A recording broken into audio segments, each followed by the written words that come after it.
Bonsoir à tous, bienvenue sur Monaco Info pour une nouvelle édition, un JT particulier puisque nous recevrons ce soir Son Altesse Sérénissime la Princesse Stéphanie, présidente du comité de commémoration du prince Régnier III. Elle évoquera avec nous cette année hommage à son père qui vient de se clôturer. Connaissez-vous l'école Topi? C'est une expérience pédagogique que vient de vivre des élèves de CM1 de la Principauté. Elle consiste à apprendre et développer ses capacités par le design. Plus de détails dans ce journal. Le tuba à l'honneur lors du dernier concert de l'Orchestre Philharmonique de Monte-Carlo. L'occasion d'en savoir plus sur cet instrument de la famille des cuivres. Et puis à la fin de ce journal, retrouvez un nouveau numéro de votre rubrique Ceux qui font Monaco avec une enseigne qui traverse les générations. 2023 aura été marquée par l'année de commémoration du centenaire de la naissance du prince Régnier III. Une année qui aura permis de rendre hommage au chef d'État, à l'homme passionné et au père de famille qu'il était. Présidente du comité de commémoration, Son Altesse Sérénissime la Princesse Stéphanie aura mis tout en œuvre avec ses équipes pour mettre en lumière les différentes facettes de son papa, celui qui régna pendant plus de 55 ans en principauté. La princesse Stéphanie a reçu notre équipe au Palais Princier pour évoquer cette année si particulière, un entretien réalisé par Patricia Navarro. Altesse, bonsoir. Bonsoir. Merci de nous accueillir au Palais. C'est l'épilogue d'une année hommage à votre papa, le prince Régnier III. Est-ce que cette année a été fidèle à ce que vous imaginiez, à ce dont vous pouviez rêver pour un tel hommage? Je pense que c'était encore mieux que ce que j'ai pu imaginer. C'était un pari fou de faire des commémorations comme ça sur une longue période. Et je pense que ça pouvait que bien se passer voilà, avec justement le regretté Albert Croesi qui vraiment a cru en mon idée, en mon projet dès le départ, il y a déjà quelques années, et qui a choisi, je pense, les bonnes personnes aussi sur le comité d'organisation et qui a permis, voilà, avec nos deux caractères assez enthousiastes et tout ça, de convaincre tout le monde que c'était une bonne idée, qu'il fallait le faire et qu'il fallait montrer toutes les facettes du prince Régnier. Je pense que c'était ça qui était très très important, qu'on le découvre ou qu'on le redécouvre à travers ses passions. Et sa première passion, c'était Monaco. Et voilà, de le fêter tout au long de l'année, je pense que c'était un bel hommage. Et je crois que le plus beau cadeau, c'est que tout le monde ait participé et que voilà. Et puis bon, la journée du 31, ça restera. J'allais y venir, c'est un moment fondateur, c'est un moment clé, et c'est certainement à l'image de ce lien indéfectible qui unissait votre papa, le prince Régnier III, à la population monégasque. Ça a été un moment clé. Je crois qu'en plus de démarrer les commémorations du prince Régnier avec cette journée, mais incroyable, c'était juste trop court en fait, cette journée. Et de voir le monde qu'il y avait, que tout le monde était là, de bonne humeur, et enfin, de grands, petits, je crois que ça a vraiment prouvé que, voilà, que ça se passe sur le rocher aussi, c'était important. Le prince Régnier était le premier prince depuis toujours, je crois, être né au palais, et il a passé sa vie au palais. De se retrouver tous là, en communion, pour le célébrer, je crois que c'était juste magique. Et aussi, on a réussi à montrer toutes ses passions.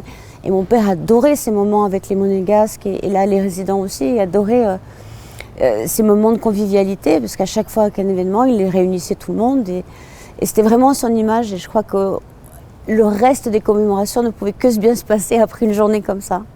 Il y a eu énormément d'événements, des expositions, des conférences, un film. Vous, plus particulièrement, qu'est-ce que vous retiendrez de cette année?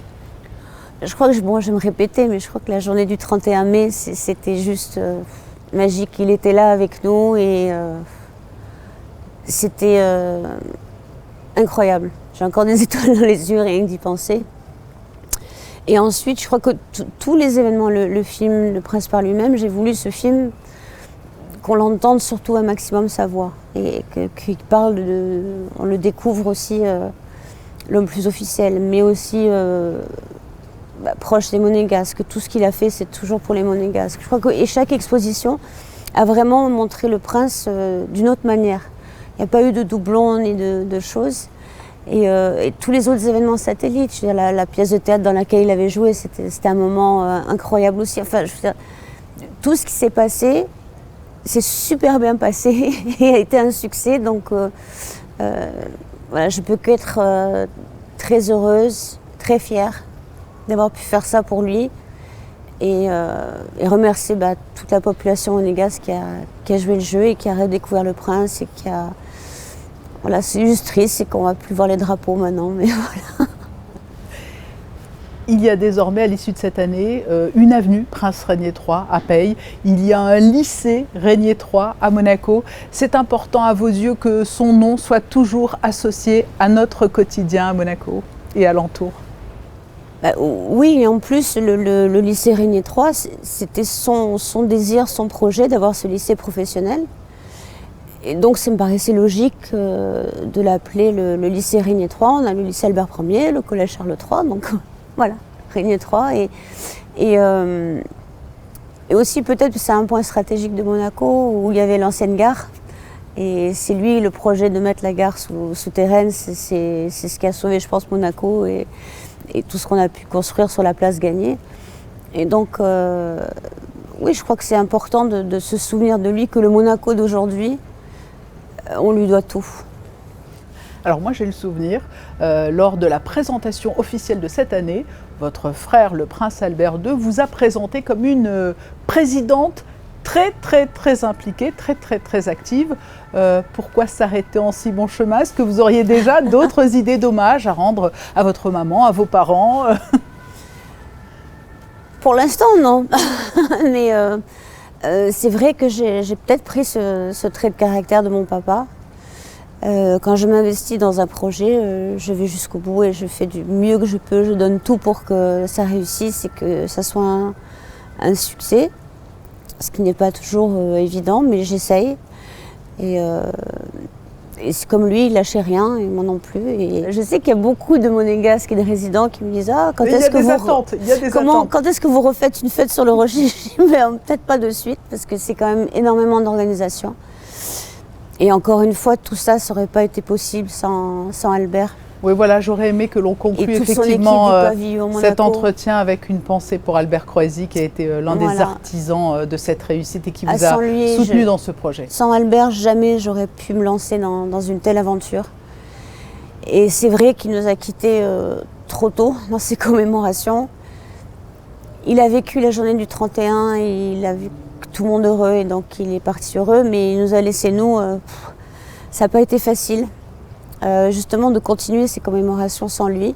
C'est vrai que sans l'enthousiasme et l'énergie d'Albert dès le départ et de ses équipes, on n'aurait jamais pu faire tout ce qu'on a fait. Voilà, c'était une pensée importante effectivement pour Albert Croisi et nous vous remercions d'avoir refermé la page de cette grande histoire dans l'histoire, cette année hommage à votre papa le prince Régnier III. Merci Altesse. Merci beaucoup. Et retrouvez cet entretien dès à présent sur nos réseaux sociaux. Le reste de l'actualité nous emmène en Italie. Vista AF Corse a présenté dernièrement à Milan les 2 Ferrari 296 qui prendront part cette année au championnat du monde FIA d'endurance. Elles seront pilotées notamment par le Suisse Thomas Flor, propriétaire de la société VistaJet, et le monégasque Francesco Castellacci. Les 2 voitures auront la particularité de porter le logo de la Fondation Princesse Charlène de Monaco. D'ailleurs, le secrétaire général de la Fondation, Gareth Wittstock, ainsi que 2 ambassadeurs, le pilote monégasque Charles Leclerc et le champion olympique de saut en hauteur Moutaz Barchim, étaient présents lors de cet événement. Le championnat du monde FIA d'endurance débutera le 2 mars prochain au Qatar. La Fondation Princesse Charlène qui s'associe à l'artiste monégasque Philippe Pastor pour véhiculer le message d'un avenir durable pour chaque enfant. Une exposition est proposée actuellement à la Galerie d'art Robilan-Voena à Saint-Moritz en Suisse. Intitulée Bleu Pastor, elle présente une quinzaine d'œuvres où Philippe Pastor utilise son art pour sensibiliser aux problèmes environnementaux. Intéressons-nous à présent à cette expérience pédagogique à laquelle participent des élèves de l'école Saint-Charles depuis le mois de septembre. Son nom, Écoletopie, l'idée, imaginer, concevoir et prendre part à la disposition de sa classe.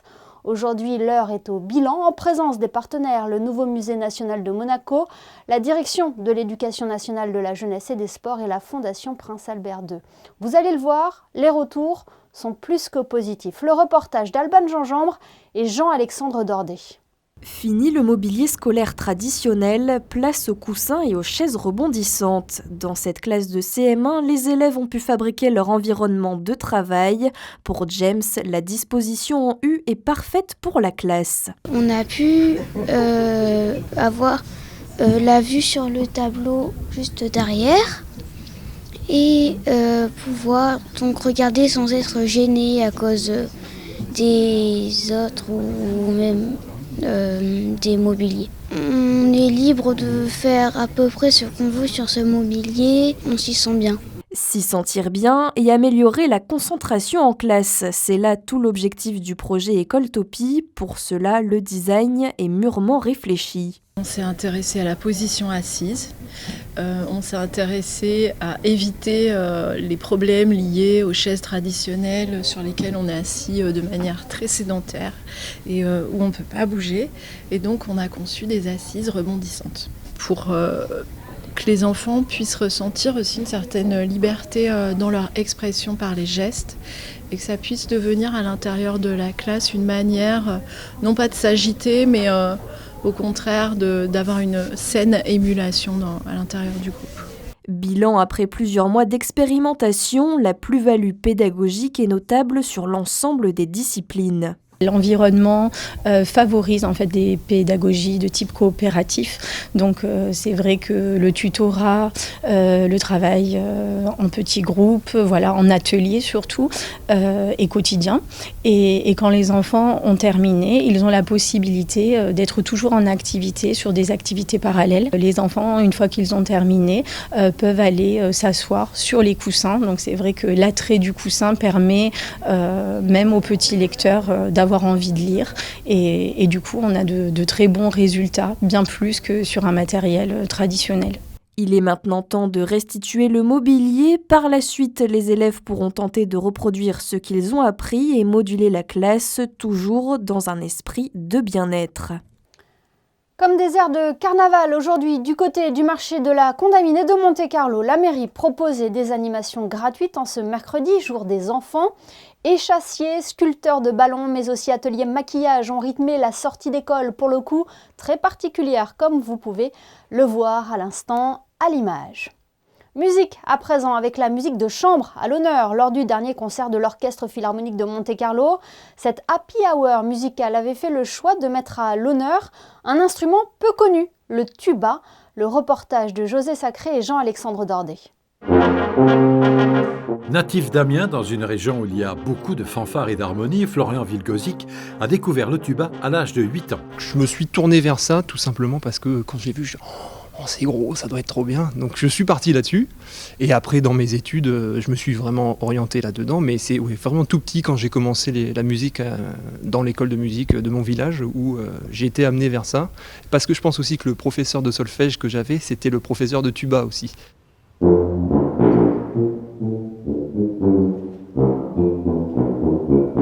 Aujourd'hui tubiste de l'Orchestre Philharmonique de Monte-Carlo, et cela depuis près de 10 ans, Florian Vilgozic enseigne régulièrement dans plusieurs académies de musique comme celle de Monaco. Il a donné des masterclass au Conservatoire de Paris et au Royal College of Music de Londres. Il a remporté de nombreux concours prestigieux. Mardi 20 février, il a donné un concert happy hour entouré de ses collègues musiciens de l'Orchestre Philharmonique. Dans un orchestre philharmonique, il y a un seul tuba. On le voit, mais on ne l'entend pas souvent. Ce concert, finalement, a permis de mieux découvrir le tuba. C'était vraiment l'idée de cette happy hour, de placer le tuba là où on ne l'attend pas, ou en tout cas où on n'a pas l'habitude de l'entendre, et du coup tiens, comme le monsieur qui est venu juste à la fin dire j'ai jamais entendu, je savais pas qu'on pouvait jouer telle ou telle pièce comme ça. Donc c'était vraiment l'objectif voulu de mettre en avant l'instrument.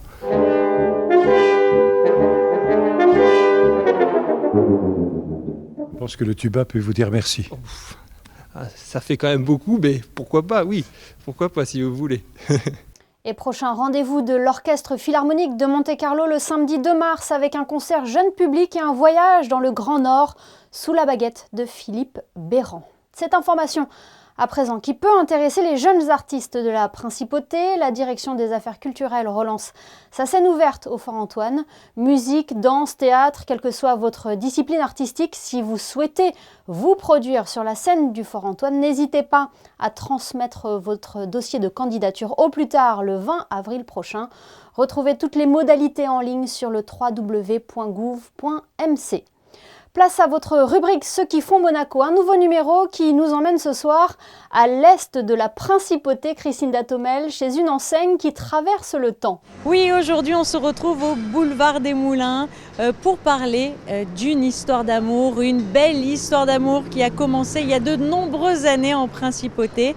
Aujourd'hui nous nous retrouvons pour parler de la plus ancienne boutique pour enfants. Nous parlons bien sûr de récréation.